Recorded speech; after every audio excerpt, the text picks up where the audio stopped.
Hello and welcome to all. आप सभी का स्वागत है रणधीर एजुकेशन में। जैसा कि आपने थंबनेल देख ही लिया है कि आज का जो हमारा लेक्चर है इसमें हम समझेंगे कि लोकसभा का अध्यक्ष क्या होता है, इसके रोल एंड फंक्शंस, इसके कार्य, इसकी विशेषाधिकार, इसके पावर्स, इसका हिस्टोरिकल बैकग्राउंड क्या होता है। और आप सब जानते हैं कि फिलहाल ये खबर चल रही है और अभी अभी हाल ही में 18वीं लोकसभा के नए अध्यक्ष, लोकसभा स्पीकर चुन लिए गए हैं। तो आज का जो हमारा लेक्चर है इसमें सारी बातें लोकसभा अध्यक्ष से रिलेटेड, जिसको हम स्पीकर भी कहते हैं, इससे रिलेटेड सारी बातों को आज हम समझेंगे कि इसका हिस्टोरिकल बैकग्राउंड पहले क्या रहा है और जब हमारा देश आजाद हुआ उसके बाद पहले हमारे कौन लोकसभा के स्पीकर बनाए गए, फिलहाल अभी नए चुनाव में किसको बनाया गया है, लोकसभा स्पीकर के बारे में सब कुछ समझने वाले हैं। यदि आप किसी भी कॉम्पिटिटिव एग्जाम की तैयारी कर रहे हैं, या यूपीएससी या यूपीपीएससी का कोई एग्जाम, या आरओआरओ का एग्जाम, यूपी पुलिस कांस्टेबल, दरोगा या एसएससी सीजीएल, इन सब की तैयारी कर रहे हैं, किसी भी इसके अलावा भी जिसमें जीएस आता है, तो इंडियन पॉलिटी का ये बहुत ही महत्वपूर्ण टॉपिक है। लेकिन आज का हमारा ये टॉपिक लेने का पर्पस है कि अभी अभी आज ही खबर चल रही है, आप जानते हैं कि हमारे 18वीं लोकसभा के नए अध्यक्ष चुन लिए गए हैं, वो जीत चुके हैं। तो इसीलिए हमने आज का ये टॉपिक लिया है। अगर आप तैयारी भी नहीं कर रहे हैं, आपके परिवार का कोई सदस्य है, तो उसके लिए भी बहुत इंफॉर्मेटिव ये वीडियो होने वाला है। तो समझते हैं यहां पर, चलिए शुरू करते हैं। और सबसे पहले समझते हैं कि प्रोटेम स्पीकर क्या होता है। बहुत पेशेंस के साथ में आप समझिएगा और आपको सारी बातें समझ में आ जाएंगी। ठीक है, एक बात बताइएगा कि जब आप सांसद को चुनने के लिए वोट देते हैं तो ये विनिंग मेंबर्स बाहर पहुंचते हैं संसद के। बात समझिएगा, हमारी संसद में दो हाउस होते हैं, एक है लोअर हाउस और एक है upper house. Upper house Rajya Sabha होता है और लोअर हाउस से हम कहते हैं लोकसभा। यह लोअर हाउस का ही आप वोट देते हैं, इसीलिए यह इतना ज्यादा लोकप्रिय है कि ज्यादातर भारत में अगर बात होती है तो एमपी, मेंबर ऑफ पार्लियामेंट, जिसमें लोकसभा के सदस्य आते हैं, जिसको आप वोट देते हैं, इसी से भारत में सरकार बनती है। ये इतना ज्यादा फेमस, एक मान लीजिए कि इतना लोकप्रिय बन चुका है कि इसे सदन को लोकप्रिय सदन भी कहते हैं, क्योंकि पूरी राजनीति इसी पर डिपेंड होती है। तो लोकसभा में टोटल सीटों की संख्या अगर हम आपसे बात करें तो 545 टोटल सीटें हैं फिलहाल, आप जानते हैं। लेकिन अगर अधिकतम सीटों की बात करें तो अधिकतम होती है 550 सीटें। अब ये 550 का क्या कॉन्सेप्ट है, 545 सीटों पर ही वोटिंग क्यों होती है, 550 पर क्यों नहीं होती है, तो इसको समझने के लिए आपको हमारी इंडियन पॉलिटी की क्लास में आना होगा। वहां पर हम आपको प्रॉपर हर चीज बहुत बारीकी से समझाएंगे, क्योंकि आज का जो हमारा टॉपिक है वो लोकसभा स्पीकर से है, इसीलिए हम उसको केवल केंद्र में रखेंगे। ठीक है, इंडियन पॉलिटी की क्लास का ये बहुत ही इंपोर्टेंट टॉपिक है। तो जो लोग तैयारी कर रहे हैं वो थोड़ा ध्यान से देखिएगा, यहां से बहुत सारी बातें आपको ऐसी पता चलेंगी जो आपने पहले शायद कभी नहीं सुनी होंगी। तो अगर ये टोटल सीटें जो है वो हमारी 545 सीटें होती हैं, इसी में चुनाव होता है और 545 सीटें जीत करके ये विनिंग मेंबर्स यहां पहुंचते हैं हमारी जो संसद है इसके बाहर। बात समझिएगा, हम आपको समझाना क्या चाहते हैं। यहां पर सारे मेंबर्स, इनको हम केवल क्या बोलेंगे, विनिंग मेंबर्स बोलेंगे। ठीक है, ये विनिंग मेंबर्स अब इंतजार करते हैं इसमें अंदर जाने के लिए। फॉर एग्जांपल बता रहे हैं, आप समझने के लिए थोड़ा सा कंसंट्रेट करिए। जब ये लोग अंदर पहुंचेंगे तो समस्या आएगी कि भाई इनको लीड कौन करेगा। इतने सारे लोग जब हुजूम में वहां पहुंचते हैं, इन सबको लीड कौन करेगा। तो ऐसे में इन विनिंग मेंबर्स को शपथ दिलाने के लिए लीडर चुना जाता है। शपथ दिलाने के लिए लीडर चुना जाता है और लीडर चुनने के लिए कोई वोटिंग सिस्टम नहीं लगता। ऐसे में प्रथा चली आ रही है शुरुआत से कि जो भी इन विनिंग मेंबर्स में जो भी सबसे ज्यादा उम्र का होगा, उम्र दराज होगा, उस व्यक्ति को यहां पर रखी हुई चेयर यहां पर बिठा दिया जाता है। तो एक इनमें से सबसे उम्र दराज व्यक्ति यहां पर पहुंचता है और इसे हम पीठासीन अधिकारी या फिर प्रोटेम स्पीकर कहते हैं।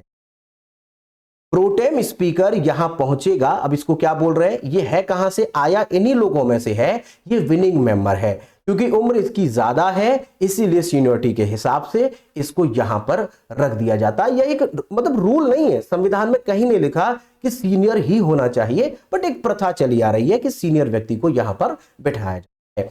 अब यही व्यक्ति जिसको हमने प्रोटेम स्पीकर कहा है, यही प्रोटेम स्पीकर इन सभी जितने भी विनिंग मेंबर्स थे जो जीत करके आए थे, इन सभी को शपथ दिलाने का काम करते।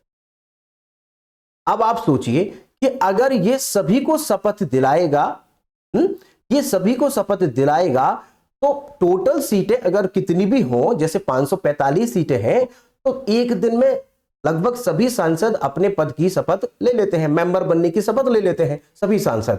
अगर नहीं ले पाते हैं तो 2 दिन में ले लेंगे। तो एक बार एग्जाम में पूछा गया था, ये यूपीपीसीएस का प्रीलिम एग्जाम था, इसमें पूछा गया था कि भाई ऐसा कौन सा पद है जो बहुत ही कम समय के लिए बनता है, और ऑप्शन में राष्ट्रपति, उपराष्ट्रपति, सीजीआई और आपका एक प्रोटेम स्पीकर था। तो प्रोटेम स्पीकर वहां पर राइट आंसर होगा, क्योंकि प्रोटेम स्पीकर कुछ ही समय के लिए, अब इसका काम 1 दिन या 2 दिन जितना भी समय लगता है इसको प्रोटेम स्पीकर को बाकी सभी सांसदों को क्या दिलाने में, शपथ दिलाने में, उसके बाद यह वापस इन। बात समझ गए? इसका मेन मोटो क्या था, बाकी सभी को, सदस्यों को शपथ दिलाना, इसका काम खत्म। अब इसके बाद क्या होगा, अब यहां पर इलेक्शन चालू होगा। हालांकि अगर हम कहें कि इलेक्शन में कौन पार्टिसिपेट करता है, तो यही सारे मेंबर्स इस इलेक्शन में पार्टिसिपेट करते हैं कि इस सीट पर हमें अब ऐसा व्यक्ति चाहिए जो परमानेंट रहे। तो अब प्रोटेम स्पीकर का तो काम खत्म हो गया, तो ऐसे में अब यहां पर परमानेंट चाहिए होता है, और परमानेंट जो इलेक्शन होगा इसमें साधारण बहुमत से, यानी जो हमारी सदस्य संख्या है इसका आधे से एक ज्यादा जिसको वोट मिल जाएगा, वो व्यक्ति यहां पर परमानेंट बन जाएगा। इस परमानेंट बनने वाले को हम स्पीकर कहते हैं, यानी कैसा स्पीकर, लोकसभा का अध्यक्ष कहते हैं। जबकि इन सबको जो शपथ दिला रहा था, जो सीनियरिटी के हिसाब से यहां पर बैठाया था, वो टेम्परेरी था, ये हमारा प्रोटेम स्पीकर कहलाता है। आई होप आपको ये बात समझ में आ गई है। प्रोटेम स्पीकर कुछ ही समय के लिए बनता है, शपथ दिलाता है और उसके बाद इसका पद समाप्त कर दिया जाता है, और इलेक्शन होगा। इलेक्शन में नया एक व्यक्ति स्पीकर के लिए चुनाव लड़ेगा, और भी विपक्ष में कोई और व्यक्ति होगा, इनमें से जो भी जीतेगा वो लोकसभा का स्पीकर या अध्यक्ष चुन लिया जाएगा, जो कि परमानेंट रहेगा 5 साल। और ये सब लोग शपथ लेने के बाद अब एमपी कहलाने लगते हैं। अभी ये विनिंग मेंबर्स थे, लेकिन अब ये सब एमपी कहलाएंगे, मेंबर ऑफ पार्लियामेंट, लोकसभा। ठीक है, इतनी बात आपको समझ में आ गई कि प्रोटेम स्पीकर क्या है। थोड़ा सा और डिटेल में समझते हैं कि प्रोटेम स्पीकर की डेफिनेशन क्या होती है। तो थोड़ा सा ध्यान से देखिएगा।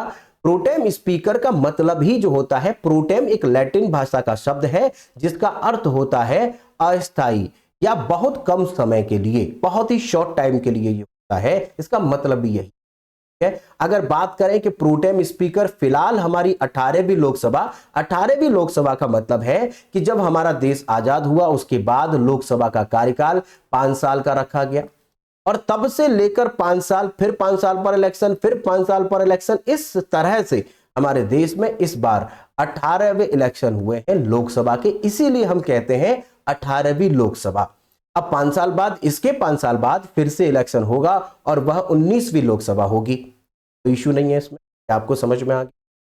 अब थोड़ा सा ये समझिए कि जो हमने प्रोटेम स्पीकर समझ लिया है, तो अभी 18वीं लोकसभा में ऐसा कौन सा व्यक्ति था जिसको कि इस कुर्सी पर बैठाया गया, जिसने बाकी सभी सांसदों को शपथ दिलाने का काम किया। तो ऐसे में इस व्यक्ति का नाम याद रखेंगे। करंट अफेयर में बहुत पूछा जा सकता है, एग्जाम में भी पूछा जा सकता है। ध्यान रखिएगा, जो लोग तैयारी कर रहे हैं इस चीज को या तो स्क्रीनशॉट ले लीजिए या फिर नोट कर लीजिए।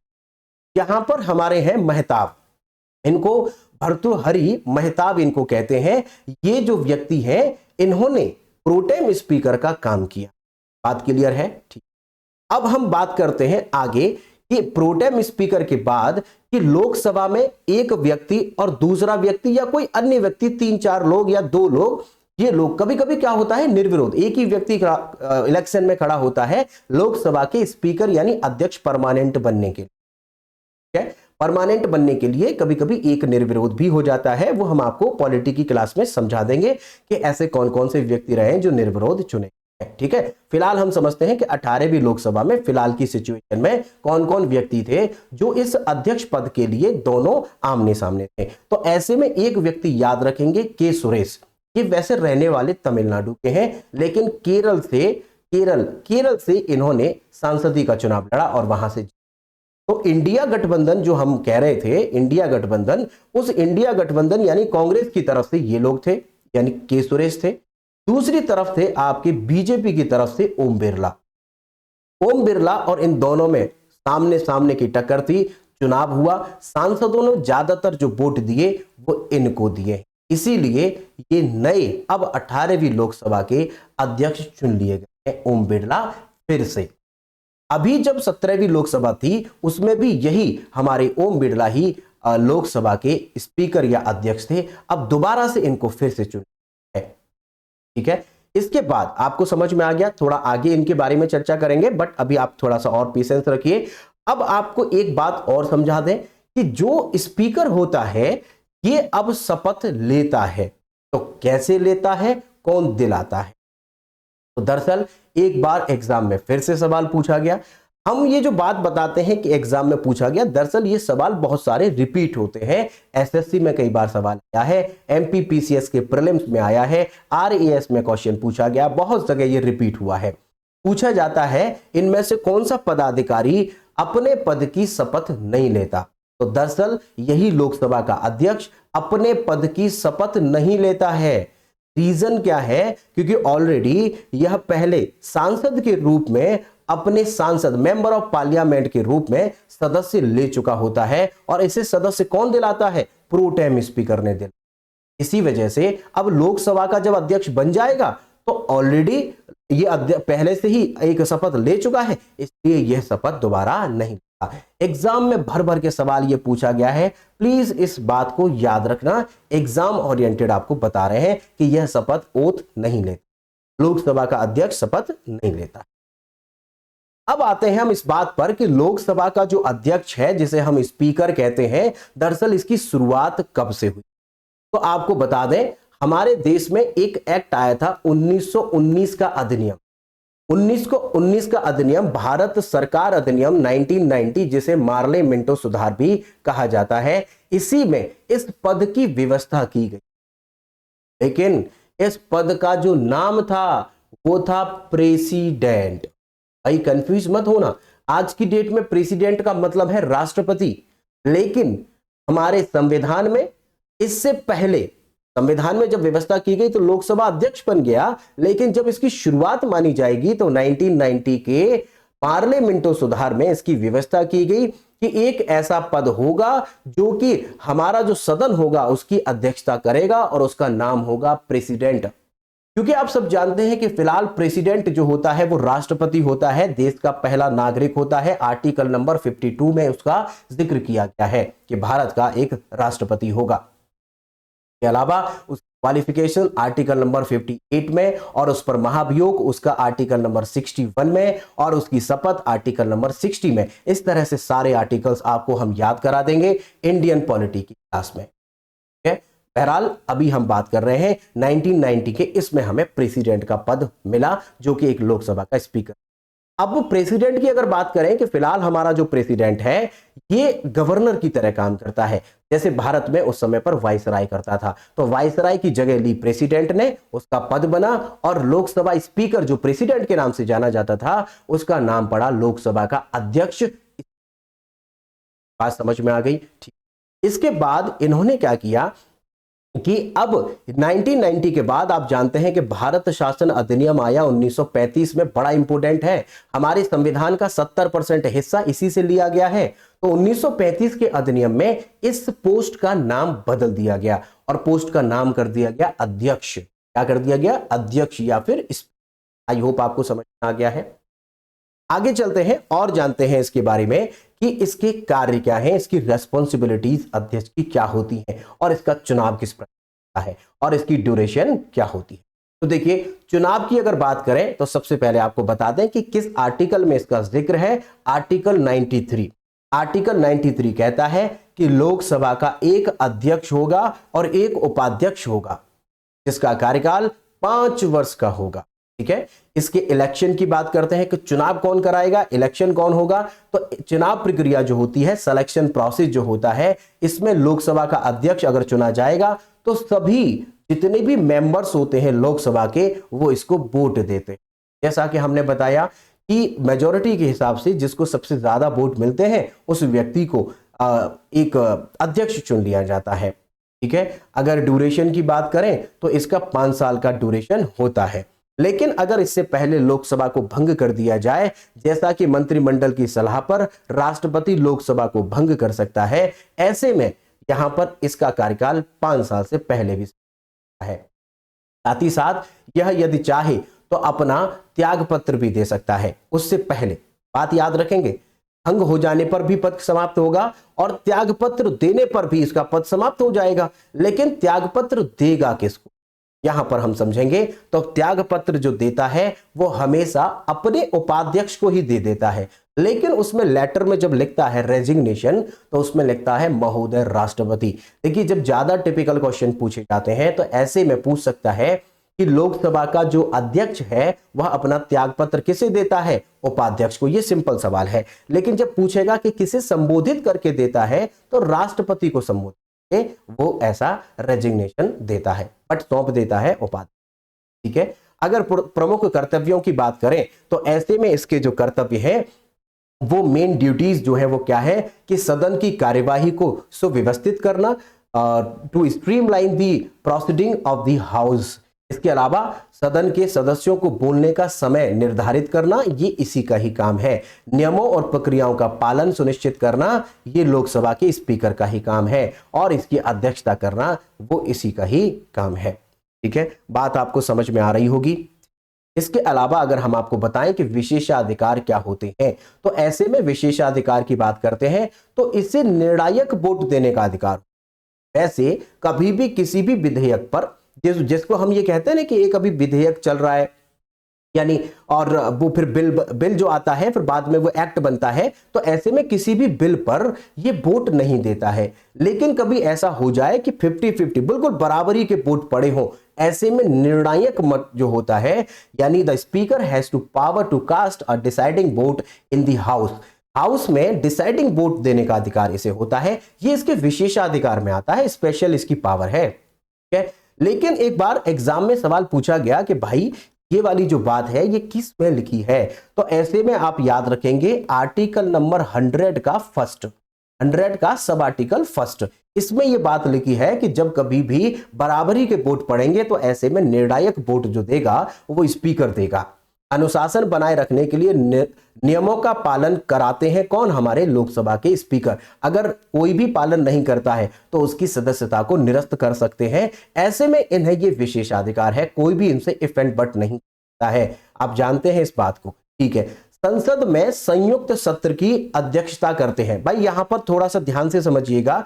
हम अगर बताएं जैसे कभी कोई बिल होता है, उस बिल पर क्या होता है कि ये बिल पास करने के लिए किसी भी व्यक्ति से, जो हमारे संसद में जब बिल चलता है तो ऐसे में उसकी कोई बहुत ज्यादा जरूरी बिल है तो उसमें अगर ये कॉन्फ्लिक्ट देखा जाता है कि लोकसभा भी नहीं मान रही है, लोकसभा यदि मान भी गई है तो राज्यसभा नहीं मान रही है, ऐसे में बिल पास होना जरूरी है, तो ऐसे में यह उनकी संयुक्त बैठक बुलाई जाती है आर्टिकल नंबर 108 के तहत।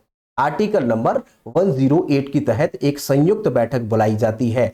लेकिन एग्जाम में सवाल पूछा गया था कि यह बात कहां लिखी है कि उस संयुक्त बैठक का जो अध्यक्ष होगा वो लोकसभा का स्पीकर होगा। ऐसे में यह बात लिखी है आर्टिकल 118 में। आई होप आपको यह पहले नहीं पता होगा। ठीक है, तो 108 जो है वो बात करता है संयुक्त बैठक की, लेकिन मैं हट जाता हूं थोड़ा। 108 जो बात करता है वो संयुक्त बैठक की करता है, लेकिन 118 आर्टिकल कहता है कि भाई ये जो अध्यक्ष होंगे यही इसकी अध्यक्षता करेंगे। लेकिन संयुक्त बैठक को बुलाता कौन है, तो वो राष्ट्रपति बुलाता है, बट इसकी अध्यक्षता कौन करता है, लोकसभा का स्पीकर करता है। ऐसा कहता है हमारा आर्टिकल। तो आगे बढ़ते हैं, आगे देखते हैं कि ये रेजिग्नेशन किसको देगा। तो दरअसल हमने आपको बता दिया कि रेजिग्नेशन जो देता है वह राष्ट्रपति के नाम का रेजिग्नेशन होता है, लेकिन देता अपने उपाध्यक्ष को है। स्पीकर जो है वो आपका उपाध्यक्ष जो होता है उसे देता है। ठीक है, आपको समझ में आ गया। त्यागपत्र किसको संबोधित करेगा, राष्ट्रपति। आगे बढ़ते हैं, अगर उपाध्यक्ष अध्यक्ष का पदभार ग्रहण कर लेता है, ऐसे में अगर रिजाइन दे दिया उसने, तो ऐसे में आपको ध्यान रखना है कि जब तक कि नया अध्यक्ष नहीं चुन लिया जाता है तब तक उपाध्यक्ष ही इस पद पर बना रहेगा और दोबारा से नया लोकसभा अध्यक्ष सदन के सदस्यों द्वारा चुनाव प्रक्रिया के माध्यम से फिर से चुन। बात समझ में आ गई है? ठीक, ओके। ऐतिहासिक पृष्ठभूमि यदि देखें कि लोकसभा का जो स्पीकर है तो पहले स्पीकर भारत में कौन रहे? देखिए सर फ्रेडरिक वाइट थे जो कि स्वतंत्रता से पहले जब सब शुरुआत होती है उस समय पर बने हैं, लेकिन एग्जाम में ज्यादातर जो सवाल पूछा जाता है वो पूछता है स्वतंत्रता के बाद हमारे पहले भारतीय और हमारे भारत के पहले लोकसभा स्पीकर बने हैं और ये लोकसभा स्पीकर बने गणेश वासुदेव मावलंकर। आप देख सकते हैं ये गणेश वासुदेव मावलंकर ये भारत में पहली लोकसभा के अध्यक्ष। इसके बाद आपसे पूछ सकता है कि पहली महिला कौन थी? तो महिला थी पहली महिला लोकसभा अध्यक्ष, वो थी मीरा कुमार। याद रखेंगे मीरा कुमार। आगे बढ़ते हैं, वर्तमान में अध्यक्ष कौन है इसके बारे में समझते हैं।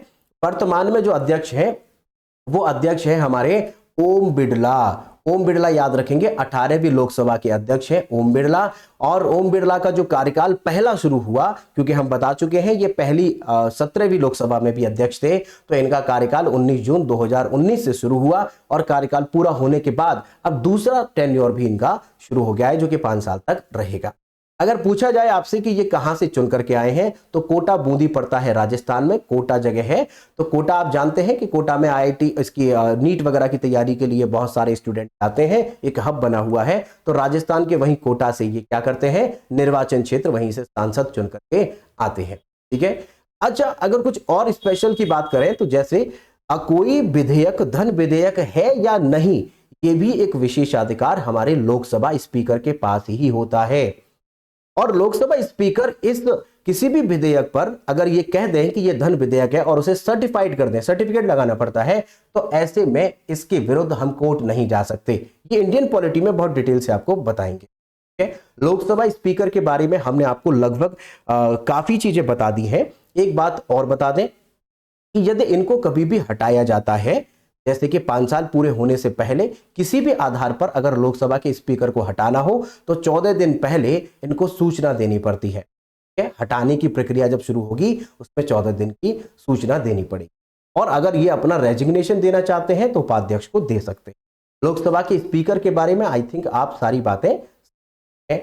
और आपसे जनरली जो सवाल पूछे जाएंगे, करंट अफेयर में यदि पूछता है तो पूछेगा प्रोटेम स्पीकर कौन था। इसके अलावा पूछेगा कि इनके विरुद्ध जो हमारे ओम बिड़ला हैं इनके विरुद्ध कौन व्यक्ति थे, तो आपने देख लिया के सुरेश थे। ठीक है, इसके अलावा इसमें बहुत सारी डिटेल्स होती हैं। अगर आप ज्यादा डिटेल में इन सब चीजों को जानना चाहते हैं, इंडियन पॉलिटी को बहुत डिटेल में पढ़ना चाहते हैं, तो चैनल को सब्सक्राइब कर लीजिए और हमसे जुड़ जाइए। इंडियन पॉलिटी को हम बहुत बेहतरीन ढंग से आगे पढ़ेंगे। कोई भी सवाल यदि आपका कोई डाउट है, कोई क्वेश्चन आपका है जो लगता है कि आपको पूछना है, तो आप कमेंट कर दीजिए, हम इसका आपको जवाब दे देंगे। ठीक है, इसके अलावा भाई अगर आपने अभी तक हमारा YouTube चैनल जो कि अभी तक आपने सब्सक्राइब नहीं किया है, चैनल पर पहली बार आए हैं, सब्सक्राइब नहीं किया है, तो प्लीज इसको सब्सक्राइब करिए। अपने ग्रुप्स में, फ्रेंड्स में, चाहे व्हाट्सएप हो चाहे टेलीग्राम हो, सभी में शेयर करिए और बेल आइकन जरूर दबाइएगा। इस बेल आइकन को दबाने से फायदा ये होगा कि जब भी हमारा कोई नया लेक्चर आएगा तो आपको नोटिफिकेशन सबसे पहले मिलेगा। हमारा एक ही उद्देश्य है कि आपको बेहतर से बेहतर कंटेंट दे सकें। आपके लिए बेहतर से बेहतर पीपीटी बनाते हैं और आपके लिए बहुत मेहनत करते हैं। तो आप इस मेहनत को अगर आप चाहते हैं कि मोटिवेशन हमें मिले तो सब्सक्राइब और लाइक करिएगा। इसके अलावा आप हमसे जुड़ सकते हैं, रणधीर एजुकेशन लगा के आप सर्च करिएगा। इंस्टाग्राम पे @रणधीर एजुकेशन लगाइएगा, आपको सर्च करके आपको हमारा इंस्टाग्राम पेज मिल जाएगा। टेलीग्राम पर हमारा एक चैनल मिल जाएगा, इस पर हम करंट अफेयर भी डेली फॉर्म में कराते हैं, डेली क्विज फॉर्म में आता है। इसके अलावा फेसबुक पर आप हमसे जुड़ सकते हैं। सभी पर किसी पर भी आप सर्च करेंगे रणधीर एजुकेशन लगा करके आप सर्च करिएगा, सारी चीजें आपको मिल जाए। ठीक है, वीडियो के लास्ट तक बने रहने के लिए बहुत बहुत शुक्रिया आपका। मिलते हैं किसी इंफॉर्मेटिव नेक्स्ट वीडियो में, तब तक के लिए बहुत बहुत धन्यवाद आपका। Thank you so much.